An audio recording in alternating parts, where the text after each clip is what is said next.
My name is Chris Cataldo, and I intend on serving you as your representative in Congress here in the 9th District, my lifelong home. The stakes couldn't be higher, as prospects of nuclear war and financial crisis hang in the balance of the future of this nation. Late that night in the North End, when my great-grandfather completed his first candy recipe, the American dream was alive and well. From laborer under the Schraff smokestack, to a Scully Square pushcart, to a small lease that transformed into an entire block in a family business of over a half a century.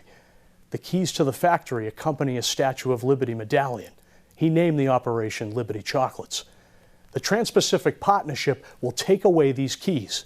The 5.7 million jobs lost as a result of NAFTA, as well as the 66,000 manufacturing plants, are the proof. The recession is real to me. My father was laid off.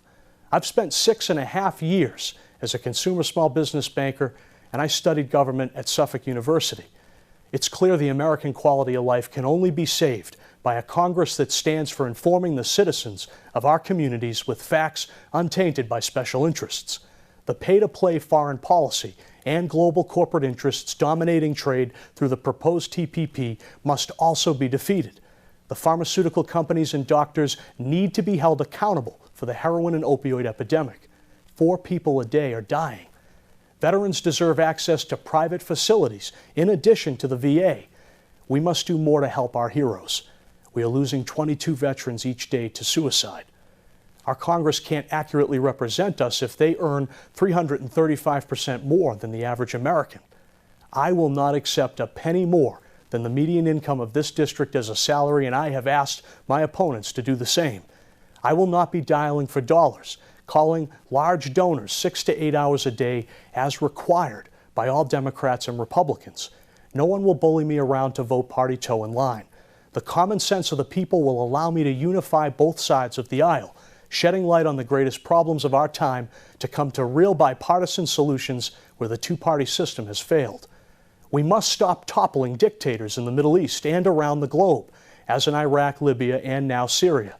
The creation of power vacuums incubates Sharia law and allows radical extremism to take hold. We must ensure that allies aren't able to fund ISIS through illegal black market oil purchases. We need to work with Russia when sharing a common goal like defeating terrorism. We cannot manufacture NATO justification only to line the pockets of defense contractors and the intelligence community to enhance a $600 billion budget earmarked each fiscal year. People must be able to defend themselves here at home in the event of a mass shooting, bombing, or any other radical extremist event that we're seeing almost daily on our soil. Americans must be able to carry firearms with background checks. Due process must be applied to the no-fly and terrorist watch lists. Our nation faces serious threats. Our police and military can't always be there to protect us, and our families as well, and we must continue to protect the Second Amendment. We need to pass economic policies that benefit our country first. We must realign our exchange rates with foreign nations. In doing this, we will reduce our trade deficit by up to $500 billion in 1 year. Our GDP will rise 4.9% annually. The number of manufacturing jobs will grow a dramatic 16%, bringing home an estimated 2.3 million American jobs. We will also be able to reduce the federal deficit by $266 billion in 2 years. Instituting a value-added tax or good service tax, just as all the 148 other global trading nations do, will allow American domestic products and exports to compete internationally. We must eliminate sales tax on all American-made goods. This will increase production and create more jobs. Domestically, we must cut the red tape regulations, hurting small business. The Affordable Care Act guarantees business for the insurance companies and leads to an increase of, on average, 22% in 2017. Premiums, deductibles, and drugs have all risen in cost to the tune of hundreds of dollars. A simplified and streamlined approach for drug approval, eliminating the $5 billion average FDA regulatory costs, will stop the increases. Healthcare providers profiting based on prescribed medications to their patients must also end. Massachusetts is the 5th most profitable state in terms of doctor kickbacks, to the tune of $170 million.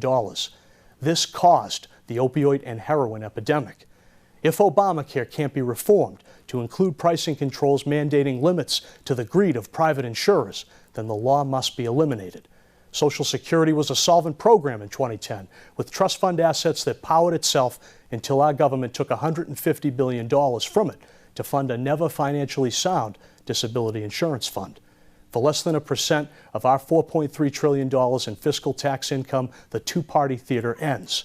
We must hold our public pension funds to the same accounting standards as the private pensions to address the $4 trillion shortfall to those that have already paid in.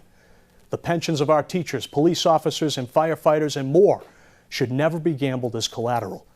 The polls were wrong in Britain with Brexit. They were wrong with the nominees for the president. They were wrong with the FARC deal in Colombia. We will get more votes for the least amount of money spent. The party is over. Let's clean the house.